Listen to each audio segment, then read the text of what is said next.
Good morning, my dear student.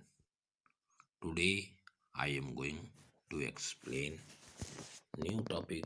The name of this topic reserve constituency. Reserve constituency. Reserve means होता आरक्षित और constituency means होता निर्वाचन क्षेत्र जहाँ पे वोट पड़ते हैं कौन कौन से। अब देखिए इसमें जो बताया गया है कि आपके जो रिजर्व कॉन्स्टिट्यूएंसी है उसके चीज़ों को बताया गया है। अर्थात हमारा जो संविधान है वह प्रत्येक सिटीजन प्रत्येक नागरिक को अपना प्रतिनिधित्व चुनने के लिए और जनप्रतिनिधित्व के तौर पर चुने जाने वाले को अधिकार देता है।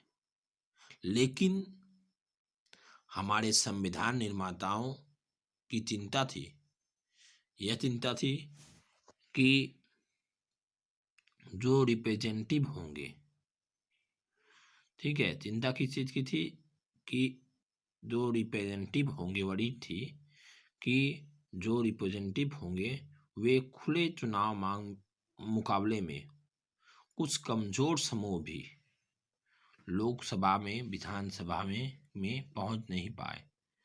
संभव यह होता है कि चुनाव में लड़ने और जीतने लायक उनके पास जरूरी संसाधन नहीं होते हैं और संसाधन के अभाव में वे इलेक्शन में किसी के विरोध में खड़े नहीं होते हैं और किसी के विरोध में न खड़े होने पहला रिक्वायर्ड रिसोर्सेज संसाधन की कमी होती है।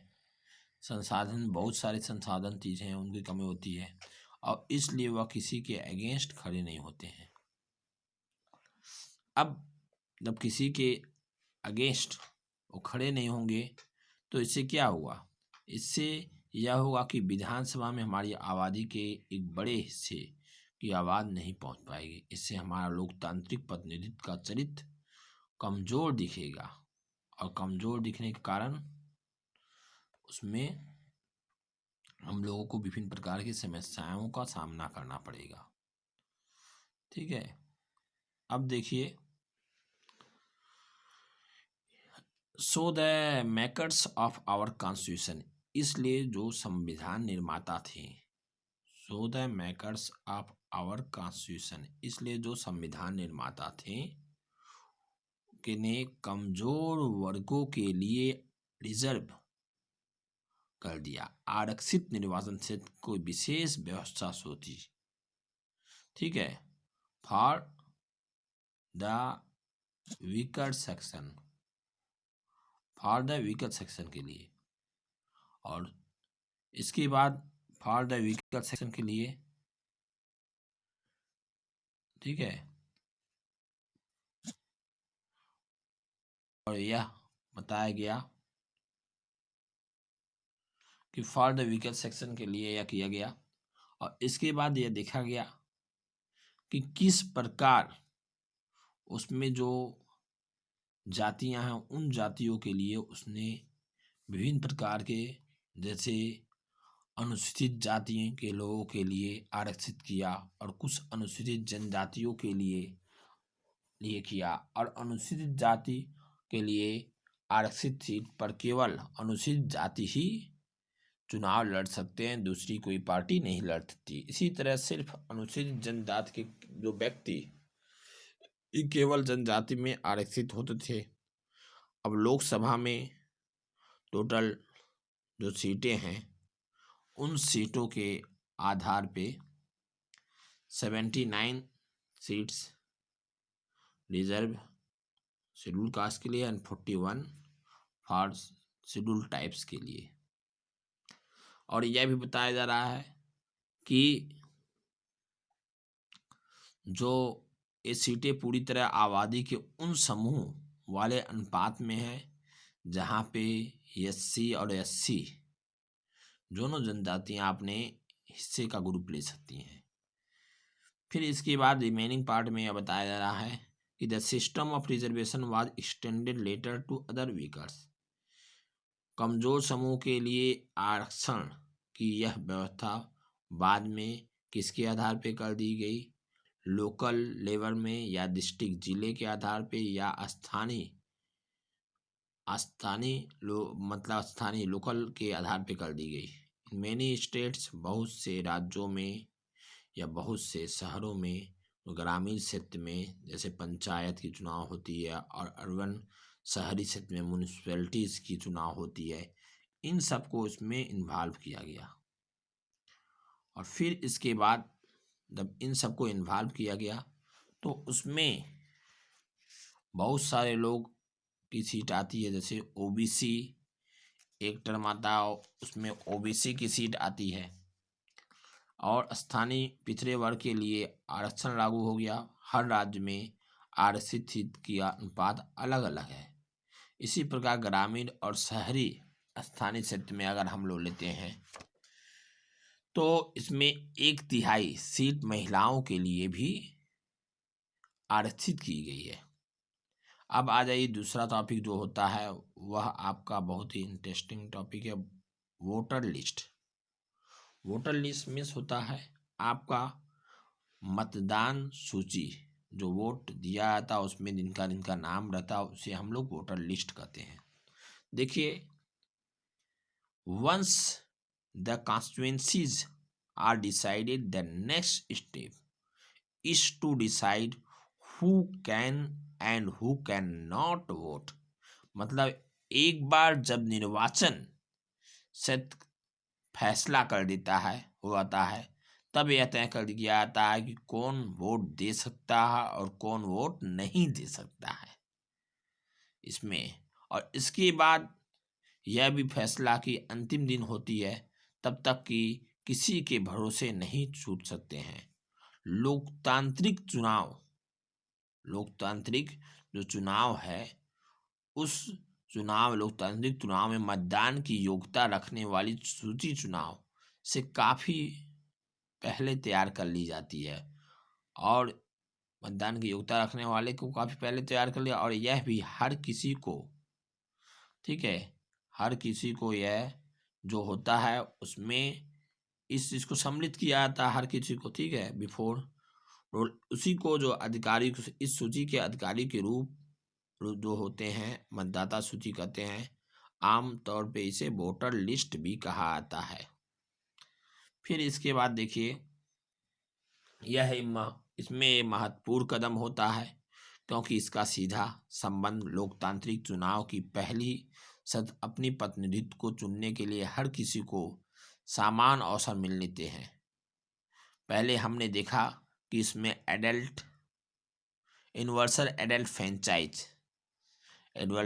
फ्रेंचाइज को देखा, जिसमें यह बताया गया कि हर किसी को मतदान देने का अधिकार होना चाहिए और हर एक का मतदान समान मूल्य रखता है जब तक कि वह किसी के मताधिकार से वंचित न किया जाए। और दूसरा जो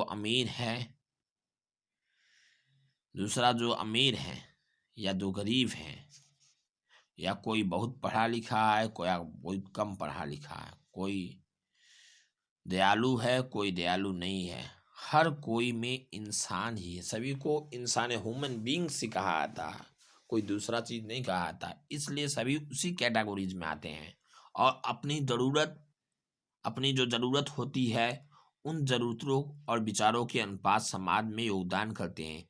इसलिए सभी को प्रभावित करने वाले निर्णयों को सबका भागीदारी होनी चाहिए, और जो भी भागीदारी किया जाता है उसमें सभी का पार्टिसिपेट होता है। फिर हमारे देश में 18 वर्ष और उससे ऊपर के सभी नागरिक चुनाव में वोट दे सकते हैं। नागरिक की जाति, धर्म, लिंग चाहे जो भी हो, जाति धर्म चाहे जो भी हो, अपराधी हो या दिमागी असंतुलन वाले, कुछ लोगों को वोट देने के अधिकार से वंचित किया जाता है। इसके बाद नेक्स्ट टॉपिक देखिए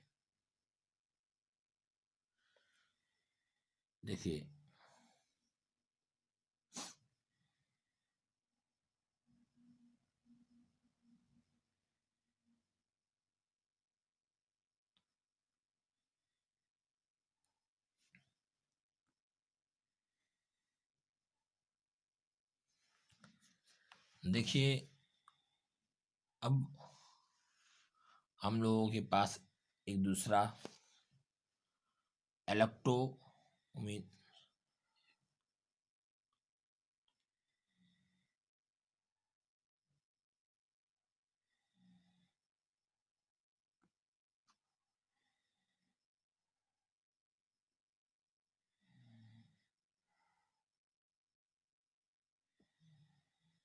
देखिए, इलेक्शन कंपेरिजन मीन्स होता चुनावी अभियान। चुनाव में कौन कौन से अभियान किए जाते हैं, चुनावी अभियान। और उसके पहले एक और आता है आपका उम्मीदवार जो होते हैं उनका नॉमिनेशन। ठीक है, उस चीज को थोड़ा देख लिया जाए।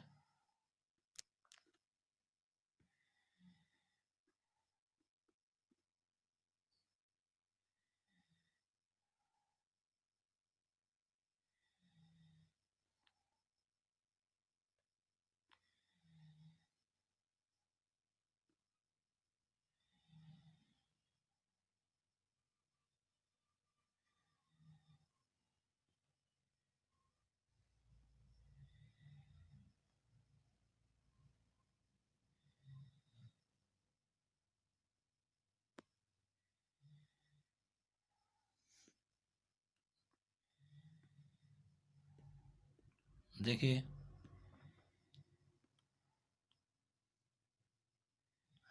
उसके पहले एक हम लोग देख लेते हैं, इसमें वह दिख नहीं रहा फिर भी हम बता दे रहे हैं। देखिए, उम्मीदवार की नामांकन, जैसे जो उम्मीदवार होते हैं उनका एक नॉमिनेशन, जैसे जो खड़ा हो रहा है उसके लिए नॉमिनेशन किया जाता है। लोकतांत्रिक चुनाव में लोगों के पास वास्तविक विकल्प होनी चाहिए और हर किसी को चुनाव लड़ने का लगभग किसी भी तरह की बंदिश या किसी भी तरह की रोक नहीं होनी चाहिए। हमारी जो चुनाव प्रणाली है ऐसी है जो कोई भी व्यक्ति मतदान के लिए उम्मीदवार हो सकता है। सिर्फ एक फर्क यह होती है कि कोई व्यक्ति 18 वर्ष जो होता है उसकी उम्र वोट डालने की अधिकारी होता है, 18 से कम वाले नहीं होते हैं। और दूसरा, जबकि उम्मीदवार बनने की न्यूनतम आयु 25 वर्ष होती है। उम्मीदवार बनने में जो अपराधी बगैर पर रोक है, जो अपराधी उसको अलाउ नहीं है, लेकिन यह पाबंदी बहुत ही कम मामलों में लागू होता है। अगर हम लोग राजनीतिक दल अपने उम्मीदवार को खड़े करते हैं जिस पार्टी से जिनसे समर्थन मिलता, पार्टी को बोलचाल भाषा में हम लोग क्या कहते हैं, टिकट। ठीक है, चुनाव लड़ने के इच्छुक हर एक उम्मीदवार को एक नामांकन पत्र, नॉमिनेट लेटर जिसको कहते हैं, नामांकन पत्र भरना पड़ता है और कुछ उसके लिए रकम जैसे रुपया जमा की जाती है और जमा करने के बाद वह जमानत के रूप में रहेगी। अगर उनको पूरा वोट मिल जाता, बहुमत में इतना मिल जाता 50% या इतना एक निश्चित किया जाए, तो इसके बाद उनकी वह जमानत रिटर्न कर दी जाती है। अगर उतना ही वोट नहीं मिला तो जमानत फॉरफिटेड कर ली जाती है। तो उम्मीदवार से एक घोषणा पत्र करवाने की आपत्ति है और हर उम्मीदवार को अपने बारे में कुछ डिटेल वैधानिक घोषणा की जाती है। प्रत्येक उम्मीदवार के मामले, पहला उम्मीदवार के खिलाफ चल रहा है गंभीर आपराधिक मामला है कि नहीं, दूसरा उम्मीदवार और उसके परिवार के सदस्य की संपत्ति या देनदारी का ब्यौरा कितना है, उम्मीदवार की योग्यता कितनी है, इन सब चीज़ों को मेंशन किया जाता है। और इसके बाद सार्वजनिक मतदाता को उम्मीदवार के द्वारा खुद के बारे में सूचना आधार फैसला दिया जाता है और उम्मीदवार की जो योग्यता होती, क्वालिफिकेशन, उसको भी देखा जाता है। देखिए, उम्मीदवार देश के नौकरी किसी तरह भी करे, सभी तरह के सिर्फ योग्यता के आधार पर नहीं होता। भारतीय क्रिकेट टीम में ले लिए चुनाव के लिए डिग्री की जरूरत नहीं होती है, क्रिकेट खेलने की योग्यता जरूरी है। इस प्रकार विधायक या सांसद की सबसे बड़ी योग्यता यह है कि वह अपने क्षेत्र के लोगों की समस्याओं को समझे, उनकी चिंताओं को समझे और उनके हितों की प्रतिनिधित्व करे। वे हर कर सकते हैं या नहीं। उनकी परीक्षा उनके लाखों वोटर 5 लाख साल रोजाना होते हैं। अगर किसी को एजुकेटेड या डिग्री के आधार पर किया जाए तो लोगों पर छोड़ दिया जाए तो वे शैक्षिक योग्यता में कितनी महत्व देते हैं। सॉरी, हमारे देश में जो योग्यता की शर्त लाने के कारण लोकतंत्र की मूल भावना के खिलाफ होगा। इसका मतलब यह होगा कि देश के अधिकांश लोगों को चुनाव लड़ने की मौलिक अधिकार से वंचित हो जाएंगे और उन्हें उम्मीदवार के लिए अगर उम्मीदवार चाहिए BA, BCom या BSc स्नातक डिग्री को भी अनिवार्य किया जाएगा तो 90% से अधिक नागरिक चुनाव लड़ने के अयोग्य हो जाएंगे। अब आ जाइए इलेक्शन कंपेरिजन। चुनाव अभियान क्या है? चुनाव का मुख्य उद्देश्य लोगों को अपने पसंद के प्रतिनिधित्व को चुन लेना है। जैसे जिसको हम लाइक करेंगे उसको सपोर्ट देंगे। तो सरकार और नीति का चुनाव, सरकार और नीतियों का जो चुनाव करने का अवसर देता है। इसलिए कौन प्रतिनिधित्व बेहतर है और कौन पार्टी सबसे अच्छी देगी, उन नीतियों के आधार पर उन्हें चुनने का अधिकार जनता को दिया जाता है कि जनता किसको ताजपोशी पहनाएगा। हमारे देश के उम्मीदवार की अंतिम सूची घोषणा करने और मतदान की तारीख के बीच आमतौर पर 2 सप्ताह का समय चुनाव प्रचार के लिए दिया जाता है। इस अवधि में उम्मीदवार मतदाताओं के संपर्क में करते हैं और राजनेता चुनाव सभा का भाषण देते हैं और राजनीतिक पार्टी अपने समर्थकों को सक्रिय करती है। इस अवधि में अखबार, टीवी चैनल पर चुनाव से जुड़ी खबरें बहस मिलते हैं। पर वास्तविकता यह है, चुनाव अभियान सिर्फ 2 हफ्ते नहीं चलते हैं। राजनीतिक दल होने के महीने पहले से ही यह तैयारी शुरू हो जाता है और चुनाव के अभियान जो होते हैं, चुनाव के अभियान में क्या किया है? चुनाव के अभियान में विभिन्न प्रकार के जो एक्टिविटीज़ है, ठीक है, उस एक्टिविटीज़ को किया जाता है। उस एक्टिविटीज़ को करने के लिए क्या करते हैं कि वे विभिन्न प्रकार के शर्तों को, अन्य चीज़ों को अपनाते हैं।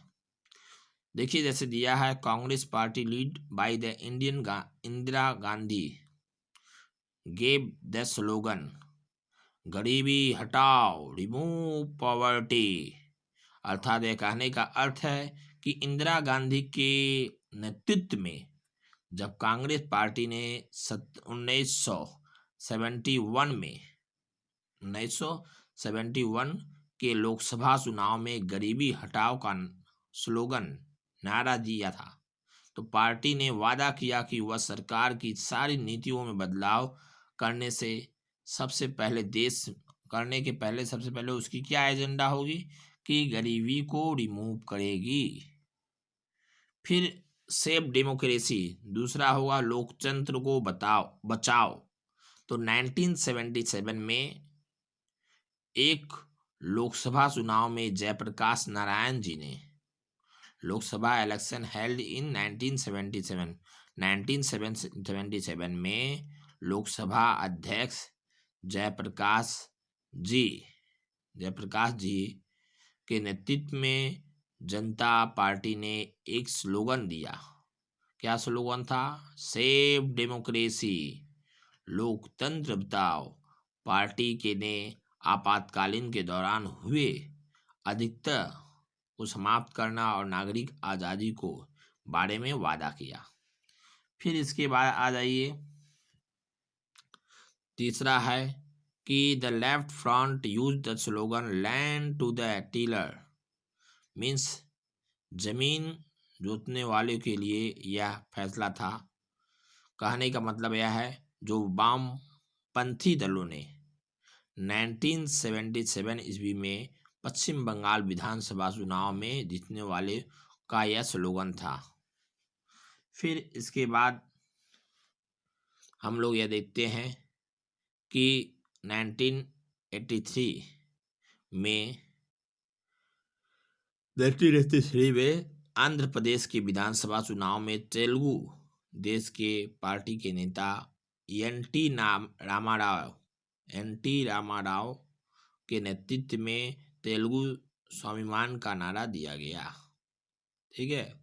फिर लोकतंत्र में राजनीतिक दल और उम्मीदवार अपनी मर्जी के मुताबिक चुनाव प्रचार करने के लिए आज़ादी, मतलब उनको मुक्ति रहती, कोई बाउंडेशन नहीं रहता है कि उनके ऊपर बाउंडेशन है। और दूसरी बात कि सभी दलों को उचित और समान अवसर दिया जाता है।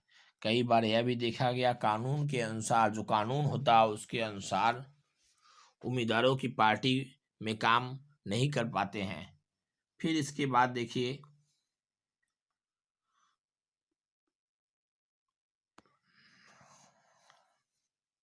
इसमें यह बताया गया है कि मतदाताओं को प्रलोभन देना या घूस देना या धमकी देना, पहला कि क्या क्या नहीं होता। फिर उनके जाति या धर्म के नाम पर वोट मांगना, चुनाव अभियान में सरकारी संसाधनों का इस्तेमाल करना, लोकसभा चुनाव में निर्वाचन क्षेत्र में 35 लाख या विधानसभा चुनाव में 10 लाख रुपया से अधिक खर्च करना।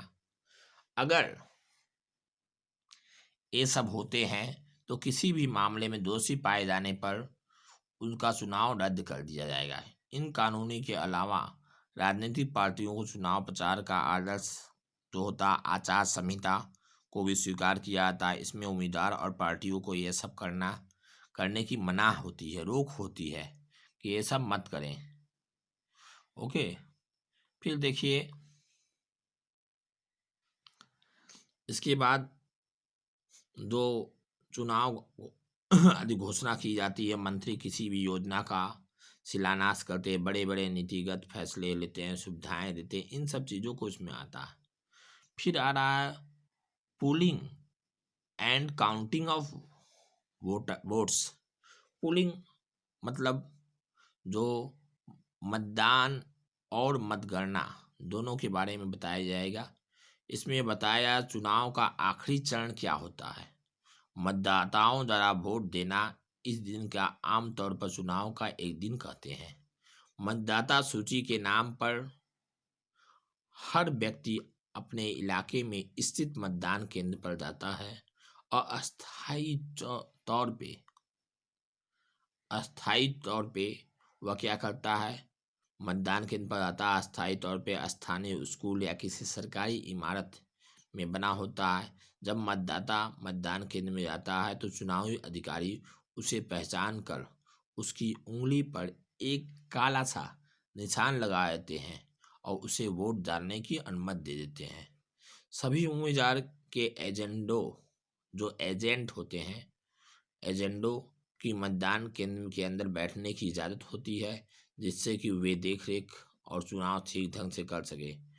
पहले मतदाता जो होते हैं, मतदाता एक मत पत्र पर अलग अलग छपे उम्मीदवारों के नाम और चुनाव चिन्ह से अपने पसंद के उम्मीदवार के चुनाव चिन्ह पर मोहर लगाकर उनकी जो मोहर लगाते हैं और उस मोहर पर उनकी जो पसंद जिस मोहर जिस पे होती है उस पर मोहर लगा देते हैं और इसके बाद उसे इलेक्ट्रॉनिक वोटिंग मशीन के इस्तेमाल को उसमें डाल देते हैं बैलेट बॉक्स में। लेकिन अब उसके प्लेस पे क्या हो गया, इलेक्ट्रॉनिक वोटिंग मशीन हो गया जिसका इस्तेमाल किया जाता है। इस मशीन पर क्या होता है, सभी लोगों के नाम प्रिंटेड रहते हैं, सभी पार्टी के चिन्ह रहते हैं और उसी चिन्ह के आधार पर जिस बटन को आप दबाइएगा उसी बटन से आपका स्टार्टेड हो जाएगा। और इसके बाद हो जाने के बाद क्या होगा कि उम्मीदवार का जो अधिकार रहेगा वह चुनाव अच्छी तरह से कर सकता है। और मतदान हो जाने के बाद सभी जो वहाँ पे होते हैं उनको अपना अधिकार होता है। फिर इसके बाद यह बताया गया है कि मतदान हो जाने के बाद सभी वोटिंग मशीन को सील बंद करके एक सुरक्षित जगह पर पहुंचा दिया जाता है जहां मेन प्लेस होता है। और उस सुरक्षित जगह पर पहुंचाने का मेन एजेंडा क्या होता है, एक तारीख निश्चित की जाती है। चुनाव क्षेत्र में सभी मशीनों को एक साथ खोला जाता है और मतदाताओं की गिनती की जाती है कि वहाँ सभी दल के एजेंट रहते हैं जिनसे मतगणना का काम निष्पक्ष ढंग से हो। किसी चुनाव क्षेत्र में सबसे ज़्यादा मत पाने वाले उम्मीदवार को विजयी घोषित किया जाता और चुनाव का जो क्षेत्र मतलब निर्वाचन क्षेत्र में मतगणना एक ही तारीख पर की जाती है। टीवी चैनल, रेडियो, अखबारों आदि में ये सब सुर्खियां अर्थात डिटेल दी जाती हैं कि कौन कितने वोट से लीड कर रहा है, किसके में कितना है। तो इन सब सूचना को मिलती रहती है। कुछ ही घंटों में गिनती में सारे जो परिणाम मालूम होते हैं वह स्पष्ट हो जाते हैं, कौन अगली सरकार बना सकता है और किसके पास यह अधिकार है कि अगले सरकार का सा ले सकता है। Okay my dear student, today आप लोग का ऑफलाइन वर्क रहेगा। Write down about polling and counting of vote. Write down about polling and counting of votes. See you again next day. Have a nice day.